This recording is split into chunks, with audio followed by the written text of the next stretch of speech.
how does it feel? Parang ito reunion ng sex bomb, Rochelle? Sobrang blessed po talaga. Kasi sabi ko nga, from 2023, pilit kami binubuo. 2024, ngayon, binubuo pa rin kami 2025 na ng mga ganitong klase malalaking brands. And sobrang grateful po talaga. Yes, Shine. Ayun nga, happy kami dahil meron pa rin talagang naniniwala at nagtitiwala sa grupo namin. Kasi imagine niyo po, ang tagal na, di ba? Pero andyan pa rin pala kami na ang iniisip namin is wala na yung grupo, solo-solo na kasi. Pero nag-e-end up pa rin na kami pa rin. Kaya gawin na natin to. Yes, sobrang blessed po talaga. Kasi sabi ko nga kanina, answered prayer lahat yung mga nangyayari sa sex bomb. Dahil from 2023, 24 until now, talaga yung tiwala ng mga tao at saka yung mga boses na sa amin na salamat po ng marami talaga. Yes, Kaya. Sobrang saya po dahil nabigyan po kami ng Surf Asawa and Converge ng ganitong kalaking blessing. Maraming salamat po. Abangan niyo po ang mga susunod pa po naming Sugod Barangay. Yes. Okay. Si Rochelle kasi ang talagang very busy ball. And of course, you already have your own family. At isa ka ng mama. Yeah. Hot mom. So, kumusta na ang latest sa buhay? Nako, marami po kaming pasabog. Abangan niyo po. Marami kaming pasabog itong taon. At uunahin na namin itong Converge. Ito ang una. At hindi pa ito ang huli. And how is it being a mom?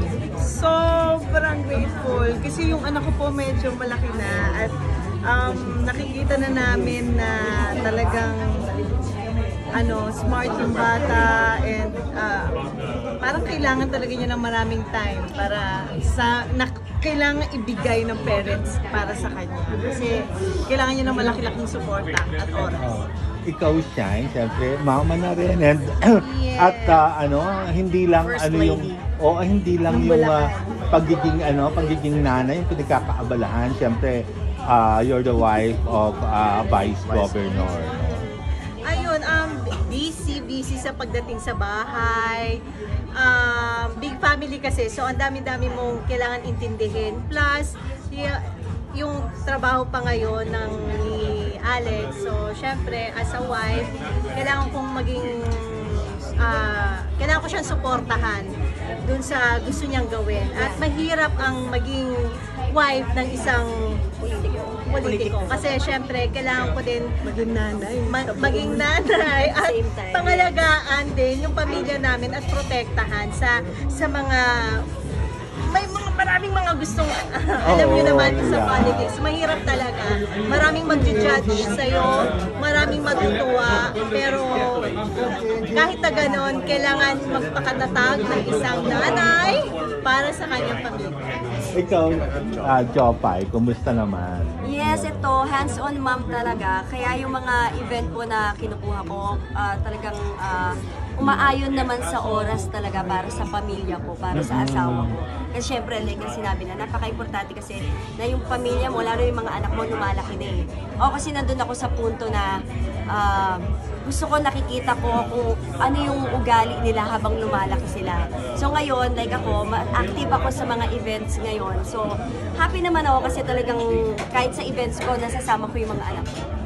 Che, ikaw, kumusta naman? Ako naman po, okay naman po ako as per mom. Ito po, busy rin po sa Sugod Bahay with Melay. Kasi sumusugod kami sa kung saan-saan po na sa probinsya, dito sa Quezon City.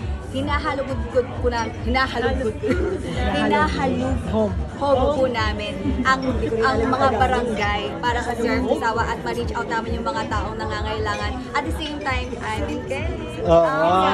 Nag-prepare ka na ba? Kailan yung wedding? Actually po, naka-apply po ako sa fiancé visa. So, maayos lang po yun. Sa ibang bansa?